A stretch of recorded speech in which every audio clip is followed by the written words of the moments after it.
ઘણા વર્ષો પહેલાં શીતળા માતાજી નામનો રોગ હતો. નાના બાળકોને શીતળાજી નીકળતા હતા અને તમામ બાળકો જેને જેને શીતળા નીકળતા હતા તે તમામ બાળકો કોઈના કોઈ અંગ ખોઈ બેસતા હતા. કોઈ લૂલું થઈ જતું હતું, તો કોઈ હાથે ખોટ આવતી હતી, તો કોઈની આંખો બગડી જતી હતી, તો કોઈ બોબડું થઈ જતું હતું, તો કોઈ આંધળો બની જતું હતું. આવી રીતે તમામ બાળકોને ખોટ આવતી હતી અને લોકો શીતળા માતાજીને માનતા હતા. પરંતુ તેમ છતાં છોકરાઓ સાજા થતા નહોતા.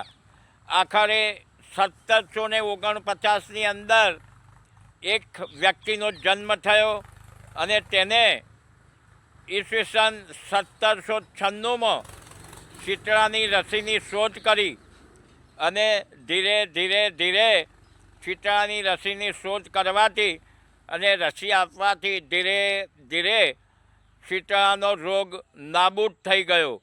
આજે એ ડૉક્ટર, એ વૈજ્ઞાનિકને આપણે સલામ કરવી જોઈએ. આપણે શીતળા માતાજીનો મેળો ભરાય છે અને શીતળા માતાજીની માનતાઓ કરીએ છીએ, પરંતુ હકીકતમાં તે ડૉક્ટર કોણ હતા, શું હતા, અને તેમના નામનો અભ્યાસ કરવો જોઈએ અને આપણે તેમની પણ પૂજા કરવી જોઈએ કે જેમના લીધે આજે શીતળાના રોગ નાશ પામ્યો છે. વિશ્વાસુ અને પાખંડી જે લોકો છે ને, તેમના માટે ધર્મ પહેલો હોય છે, દેશભક્તિ પાછળથી આવે છે. તે લોકો, અંધવિશ્વાસુ લોકો, ધર્મિષ્ઠ લોકો ધર્મને પહેલાં માને છે, દેશ હિતને પછી માને છે, દેશ માટે પછી વિચારતા હોય છે. દરેક પુરુષની ફરજ છે કે સ્ત્રીને સન્માન આપવું, સ્ત્રીનું સન્માન કરવું, પરંતુ સાથે સાથે સ્ત્રીની પણ એક ફરજ છે કે પોતાને સન્માનને લાયક બનાવીને રાખવું. સંબંધોની ખૂબસૂરતી છે ને, સંબંધોની ખૂબસૂરતી એકબીજાને સમજવામાં જ છે. બાકી જો તમે તમારા જેવા માણસો શોધવાની કોશિશ કરશો ને, તો દુનિયામાં એકલા જ રહી જશો. આસ્થાનો મતલબ મગજને બાજુ પર મૂકી દેવું.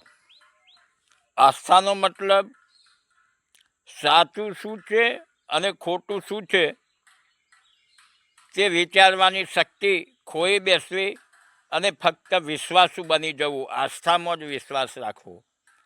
આસ્થાનો મતલબ માણસ પોતાનું મગજ બાજુ પર મૂકી દેતો હોય છે અને ફક્ત અંધવિશ્વાસુ બની જતો હોય છે. તે છે આસ્થા, તેને આસ્થા કહેવાય.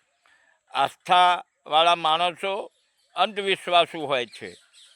તે કોઈનું કશું જ સારું નરસું વિચારી શકતા નથી, ફક્ત અંધવિશ્વાસમાં જ રાખતા હોય છે, પાખંડમાં જ માનતા હોય છે.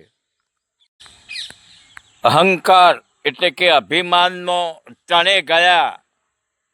ધન, વૈભવ અને વંશ, અને જો તમને ભરોસો ન હોય ને, વિશ્વાસ ન હોય ને, તો જોઈ લો રાવણ, કૌરવ અને કંસ, આ બધા જ અભિમાનમાં ચાલ્યા ગયા, અભિમાનમાં હણાઈ ગયા.